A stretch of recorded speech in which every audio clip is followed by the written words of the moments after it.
Have you ever noticed how you talk to yourself? Not out loud, but in your head. When the lights are off and the world is quiet, those small moments after a mistake, after someone ignores your message, when you're lying awake, scrolling through your thoughts. What do you say to yourself? Why do I always ruin things? No one really sees me. Why would anyone care? I'll never get it right. It sounds small, just a whisper, but it sinks in like water into soil, like ink into paper. One sentence at a time, one invisible wound after another, and over time that voice in your head becomes your story. That story becomes your belief, and your belief quietly shapes everything, what you try, what you don't, what you think you deserve.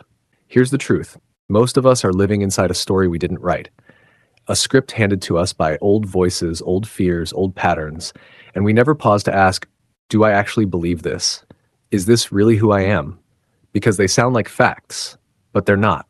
They're habits. They're wounds pretending to be wisdom. And the good news, you can rewrite them. You can speak to yourself differently. You can choose a new voice.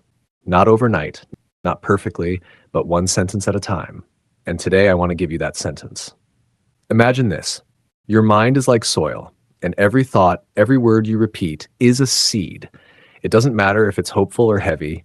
Your mind doesn't judge, it just grows what you plant. So if you repeat fear, fear grows. If you feed it with shame, shame blooms fast. But what if you planted something else? Something soft, something strong, something true, encouragement, grace, curiosity, hope. Your brain is literally wired to believe what it hears often. Even if it's not true, that's how beliefs are formed.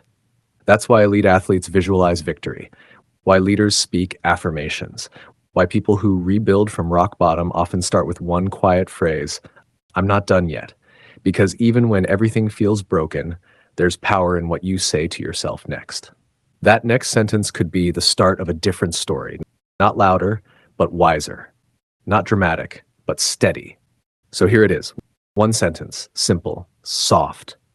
Each day when you wake up, say this to yourself, out loud if you can, whispered if you must, but always with your full attention.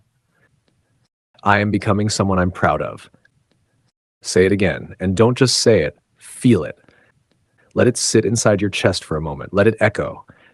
Not someone perfect, not someone with everything figured out, not someone else, just someone becoming, and proud of that becoming. This phrase is powerful because it meets you where you are. It doesn't deny your struggles. It doesn't sugarcoat your doubts. It simply says, I'm still here, still growing, still trying, and that matters. You don't need to achieve more to be proud of yourself. You don't need to wait until the world applauds.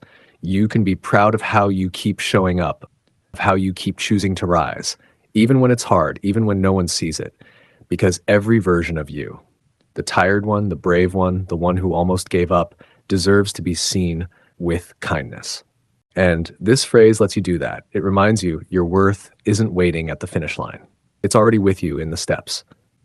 Now you might ask, why this phrase? Why not something louder like, I'm a champion? Or more glamorous like, of course I attract abundance every day. Because this one is honest, and honesty is powerful. When you say things you don't believe, your brain pushes back.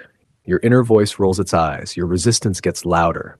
But when you say something true, something rooted, gentle, and believable, your brain listens. Your heart softens. Psychologists call it cognitive reframing. You're not faking it, you're building a new pattern. Spiritual teachers might call it alignment, letting your thoughts and emotions walk in the same direction. I just call it taking your voice back. Because for years, your inner voice was shaped by things outside you. What someone said when you were young, what you were told not to be, moments that made you feel small. But this phrase, it's yours. It doesn't require perfection, only permission to grow. And when your inner voice shifts, so does your energy, so does your resilience, so does your life. So what if you gave this a try? Not once, not only on your good days, but every day. Even on the days when you feel far from proud, especially on those days, say it in the mirror. Say it in your journal. Say it in your car before the day begins. I am becoming someone I'm proud of. It sounds small, but small things repeated with care become powerful. Because healing doesn't always come with lightning and thunder. Sometimes it arrives in a whisper you finally believe. You'll start to notice the changes, the way you breathe, the way you pause before criticizing yourself, the way you choose your next step with just a little more grace. And it won't be magic, it will be you, rewriting the story you live in, with one sentence each day. So if this message stirred something in you, a memory, a breath, a quiet hope, don't keep it to yourself. Send it to someone who needs it. Let it ripple. And if you want more moments like this, more space to grow, more words that feel like a hand on your shoulder, stick around. This space is for you because we're all becoming, and you don't have to do it alone. Let's take it one sentence at a time.